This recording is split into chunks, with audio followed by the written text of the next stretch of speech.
कितने युग चले गए लेकिन ऐसे कलाकार हर रोज नहीं आते। 6 दशक, लगभग 6 दशक का अभिनय, 6 दशक की कलाकारी, ही मैन की छवि है वो मेरे दिलों में आज भी जिंदा है। थी उनकी एक झलक देखने के लिए लड़कियां मुंबई जाती थी, पता नहीं घर से भाग के।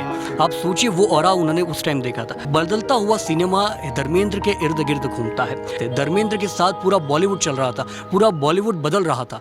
पंजाब से निकल कर के मुंबई पहुंचे एक ऐसे शख्स ने जिसने अपने फिल्मों के ज़रिए, अपनी अदाकारी के ज़रिए, अपनी एक्टिंग के ज़रिए फैंस के बीच में ऐसी छाप छोड़ी कि वो उनके दिल में आज भी बनी हुई है और भविष्य में, या हम ये कहेंगे फ्यूचर में, वो बनी रहेगी।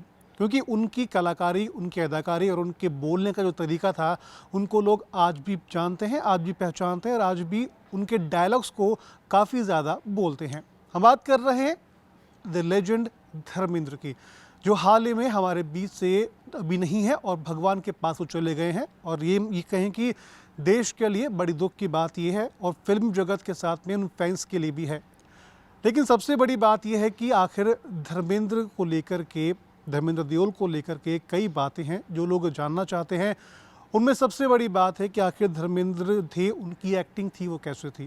क्योंकि जब 1960-1970 के दशक में फिल्मों की शूटिंग होती थी, उस समय पूरी जो स्क्रिप्ट की डिज़ाइन होती थी, पूरे स्क्रिप्ट को लिखने का जो तरीका था, वो एक एक्टर के बेस, उनके सराउंडिंग पूरा होता था। लेकिन आज के दौर के अंदर वो तरीके स्क्रिप्टिंग के काफ़ी बदल चुके हैं।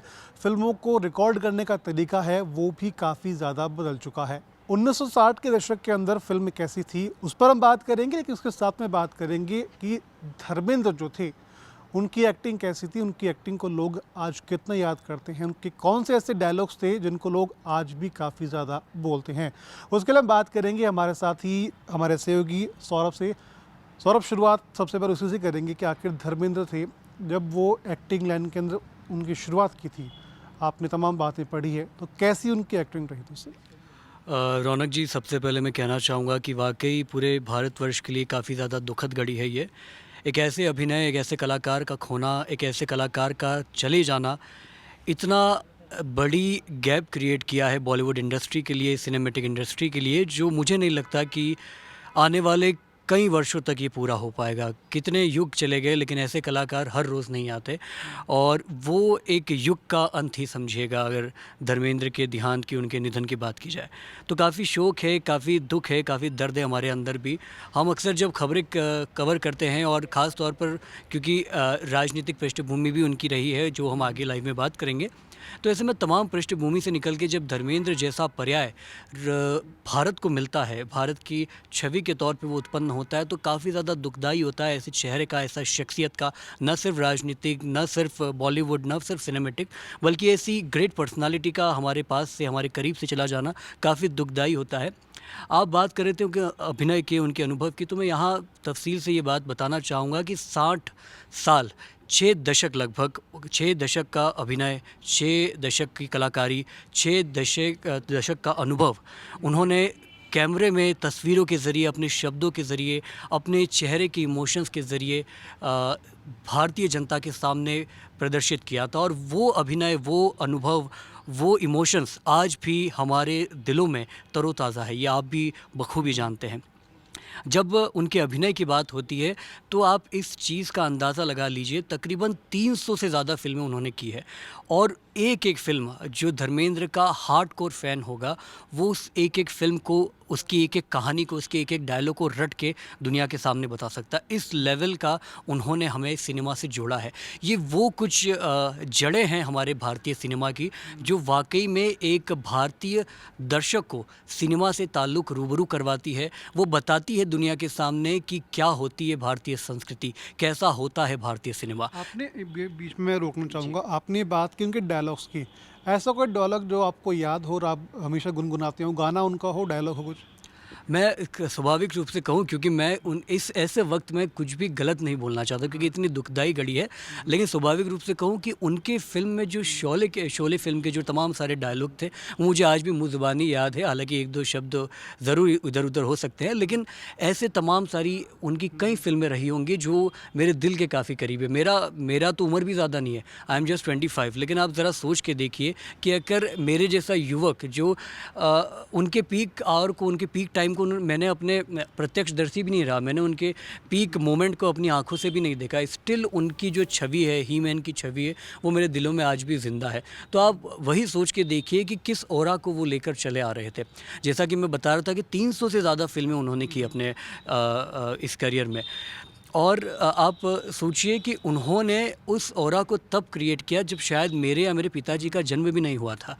वहाँ से वो लेकर अपने उस हीरोइज़्म को लेकर आते हैं, और आज के युग में लगभग 3 से 4 पीढ़ी गुज़र चुकी है। इस पीढ़ी के गुज़रने के बावजूद उनका वो ऑरा, उनका वो हीरोइज़्म, उनका वो चेहरा आज भी हमारे दिलो-दिमाग में वो ज़िंदा है, वो जीवंत अनुभव में है। तो आप सोचिए किस तरीके का लेजेंडरी वर्क उस वक़्त किया गया होगा। मतलब जब धर्मेंद्र स्क्रीन पर आते थे, मैं इस चीज़ को यकीन के साथ बोलना चाहता हूँ कि मैंने उनको कभी थिएटर में जाके नहीं देखा है। कि यमला पगला दीवाना फ़िल्म थी, हालाँकि वहाँ मैं देखने गया था। बस उस पीक मोमेंट को मैं उनको कभी स्क्रीन पे देख नहीं पाया, ये मेरी उतनी अच्छी खुशनसीबी नहीं थी। लेकिन जब भी मैं उनको टीवी पे, छोटी स्क्रीन पे, मोबाइल फ़ोन्स में देखता हूँ, तब मुझे लगता है कि वो ज़माना कैसा रहा होगा। एक आप ये मान के चलिए कि एक हीरो कैसा होता है, ये धर्मेंद्र ने अपने अनुभव से, अपने अभिनय से, अपने कलाकारी से दुनिया को दिखाया है कि क्या होता है अनुभव, क्या होती है कलाकारी। बॉलीवुड किसको कहते हैं, एक्टिंग किसको कहते हैं, सिनेमेटोग्राफी किसको कहते हैं, सिनेमा किसको कहते हैं। ये तमाम सारी जो तकनीकी चीज़ें हैं, जो भावनात्मक आधार है एक बॉलीवुड का, एक इस अभिनय इंडस्ट्री का, वो धर्मेंद्र ने दुनिया को दिखाया है। तो उनका जो वो लेजेंडरी वर्क रहा है, वो आज भी हमारे दिलो दिमाग में, जैसा कि मैंने कहा, ज़िंदा है। अब इससे अगर हट के बात की जाए, तो आजकल के अगर आप बॉलीवुड कलाकार देखें, धर्मेंद्र के ऑरा के आसपास भी वो नहीं है, ऐसा मैं स्वाभाविक रूप से कहना चाहता हूँ। अभी कुछ समय पहले ही हमारी चर्चा भी हो रही थी हमारे संपादक साहब से। उन्होंने भी हमको तफसील से जब बात की, तो उन्होंने भी हमको कई सारे महत्वपूर्ण पहलू बताए, क्योंकि वो जिस पीढ़ी से आते हैं, उस पीढ़ी में उन्होंने देखा होगा कि धर्मेंद्र कैसा रहा है, धर्मेंद्र का हीरोइज़्म कैसा रहा है। और हम जिस पीढ़ी से आते हैं, हम सिर्फ एक क्रेज़ पीढ़ी से आते हैं, हम सिर्फ भागा दौड़ी देखते हैं, हम ट्रेंड चीज़ें देखते हैं जो हम शायद अगले हफ्ते तक भूल भी जाते हैं। ऐसी फ़िल्में आती हैं, ऐसे गाने आते हैं जो हम हफ्ते भर से ज़्यादा याद भी नहीं रख पाते।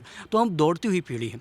उस वक्त उन्होंने हमें बताया कि किस तरीके से उनके काम करने का जो तरीका था, उनका जो वर्क पोजीशन था, वो कितना हैवी रहा होगा। आजकल के जो बॉलीवुड कलाकार होते हैं, उन पे आमतौर पर क्या होता है कि तमाम सारी अतिरिक्त चीज़ें उन पर हावी हो चुकी है।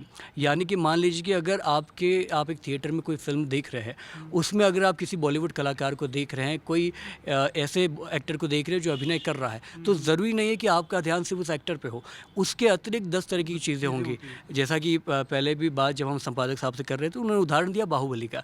आप मान लीजिए कि अगर प्रभास वहाँ खड़े भी हुए हैं, तो लोग सिर्फ प्रभास की एक्टिंग या उसके डायलॉग को नहीं देख रहे, उसके आसपास का जो जीएफएक्स बनाया गया, ग्राफिक्स बनाया हुआ है, बीजी बनाया हुआ है, वो शॉवरिंग बनाया हुआ है, झरना बनाया हुआ है, तो तमाम सारी अन्य चीज़ें भी ऐसी है जो ग्राफिक्स पे हम आगे बात करेंगे, जी। थोड़ा सा ग्राफिक्स पे आगे बात करेंगे। उससे पहले हमारे एक और सहयोगी पायल है, उससे हम बात कर लेंगे कि आखिर करंट की जो सिचुएशन है, लकी से मैं बात कर लेंगे। करंट की सिचुएशन जो लगातार अभी फिल्में आ रही है, उन फिल्मों को लेकर के वो क्या सोचती हैं, वो क्योंकि अभी के टाइम में वो लगातार फिल्में देख रही हैं। धर्मेंद्र की उन्होंने एक्टिंग देखी है, उनके बीच में और आज की जो कलाकार है, उनके बीच में डिफ्रेंसिएशन वो कैसे, कितना देखने को मिलता है? फर्स्टली तो मैं ये कहना चाहूँगी कि जो पहले देन वर्सेस नाउ पे अगर हम डिस्कशन करते हैं, तो जो पहले की टेक्निक्स थी, जो ग्राफिक्स थे, वो बिल्कुल रॉ थे। रॉ एक्शन हमें देखने को मिला। लेकिन अभी के अगर हम अभी फिल्म्स में जाएं, तो अब सीधे आर्टिफिशियल है, सब वीएफएक्स का गेम है यहाँ पे। सेकेंडली, जो वहाँ की अगर आप कॉमेडी की भी बात करो, तो वो भी स्लैपस्टिक कॉमेडी नहीं होती थी। अभी स्लैपस्टिक कॉमेडी मानी जाती है। There is no cringe that time. अभी क्रिंज कॉमेडी है। अगर धर्मेंद्र जी के टाइम की बात करें, तो उनका जो भी रियल टाइम बेस्ड स्टोरीज होती थी वहाँ पे, क्योंकि लोग कनेक्ट कर पाते थे, रेलेवेंट स्टोरीज वो बनाते थे। अभी हमें एक्स्ट्रा ड्रामा देखने को मिलता है। आपने कॉमेडी की बात की तो धर्मेंद्र जी ने भी काफ़ी कॉमेडी की है और आजकल फिल्म में भी काफ़ी कॉमेडी होती है। दोनों में डिफरेंशिएशन आपको क्या लगा? कनेक्टिविटी कैसे अभी के फिल्मों में आप ज़्यादा कर पाते हैं कि पुराने फिल्मों को अगर आप अभी देखें तो उनमें कनेक्टिविटी ज़्यादा आपको मिलती है? पुरानी फिल्मों में हमें ज़्यादा कनेक्टिविटी मिलती है क्योंकि वहाँ पे इतना ड्रामा नहीं होता, यहाँ पे कॉमेडी है वो प्रॉब्लम। बट वो क्रिंज कॉमेडी है, कई बार पेरेंट्स रेलेवेंट नहीं हो पाते उस चीज़ से। बट अगर हम आज की जनरेशन भी अगर वो पुरानी मूवीज़ देखे तो वो जो कॉमेडी थी वो क्लीन कॉमेडी थी।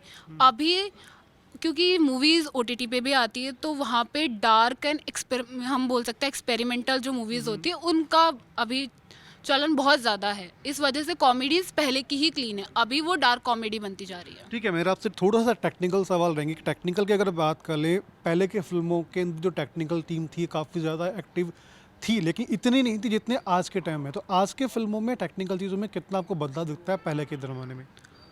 पहले जैसे कि आपने कहा कि पहले इतनी टेक्निक्स नहीं थी, स्टंट्स होते थे तो वो रियल स्टंट थे, रॉ स्टंट थे, वो एक बार हो गया जो हो गया। अभी अपने पास डुप्लीकेट भी होते हैं कि अगर किसी भी एक्टर से स्टंट नहीं हुआ तो हमारे पास उसका डुप्लीकेट वर्जन होगा जिसके हम वो स्टंट दिखा सकते हैं।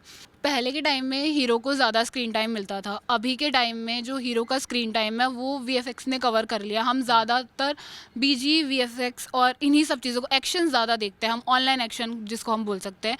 पहले के टाइम में जो हीरो का ही टाइम था वो कि उसे ही हर एक्शन हर स्क्रिप्ट का एक एक वर्ड टू वर्ड जो था वो सिर्फ उसका था। बट अभी वो चीज़ एआई और इन सब से रिप्लेस हो चुकी है। चलिए, शुक्र पाया। फिलहाल हमारे वापस से सहयोगी सौरभ है, उनके पास चलेंगे और उनसे बात करेंगे कि आखिर स्क्रीन टाइम के अलावा उसके अलावा एट प्रेजेंट टाइम में जो स्क्रीन्स के अंदर लगातार एक्शंस बन रहे हैं उसमें आर्टिफिशियल चीज़ों का यूज़ हो रहा है। उसके अलावा हम लेजेंड बनाने की बात करते हैं क्योंकि स्टार तो तमाम थे, सुपरस्टार का भी एक दौर आया था जब भी कई सुपरस्टार थे, इसमें राजेश खन्ना भी थे, धर्मेंद्र भी बने। तो उस दौर को अगर आप देखें अपने नज़रिए से तो आप क्या मानते हैं? मैं ये मानता हूँ कि आप सोचिए कितना कमाल का युग रहा होगा, कितना कमाल का ज़माना रहा होगा।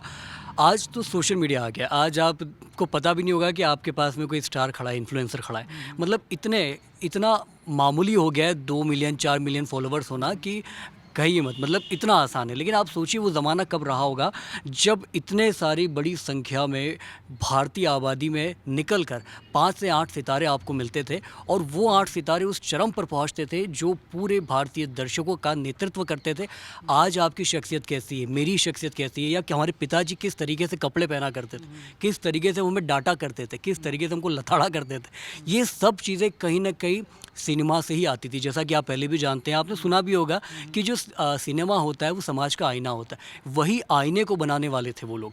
तो उनके बोलने के तरीके, उनके दिखने के तरीके, उनके पहनावे के तरीके से पता चलता था कि समाज में क्या कुछ हो रहा है और किस तरीके से तीव्रता से समाज बदल रहा है। मैसेज मिलता था फिल्म के, मिलता था और वो मैसेज इतना डीपली डाइव्ड होता था कि वो सीधा प्रतिबिंब करता था समाज के आईने में, समाज की छवि में। इसका बहुत बड़ा उदाहरण मैं देना चाहता हूँ क्योंकि बहस मतलब चर्चा हमारी धर्मेंद्र जी से शुरू हुई है, लेकिन धर्मेंद्र जी के इर्द गिर्द सिनेमा बनता हुआ नज़र आया है, बदलता हुआ नज़र आया है। उसने बहुत सारी छवियां अपनी बदली है और आज हम इस युग तक पहुंचे हैं। इसलिए मैं कहना चाहूँगा, आप ज़रा सोचिए उस युग को कि जब धर्मेंद्र फिल्म एक्ट कर रहे थे, he started from as a romantic actor.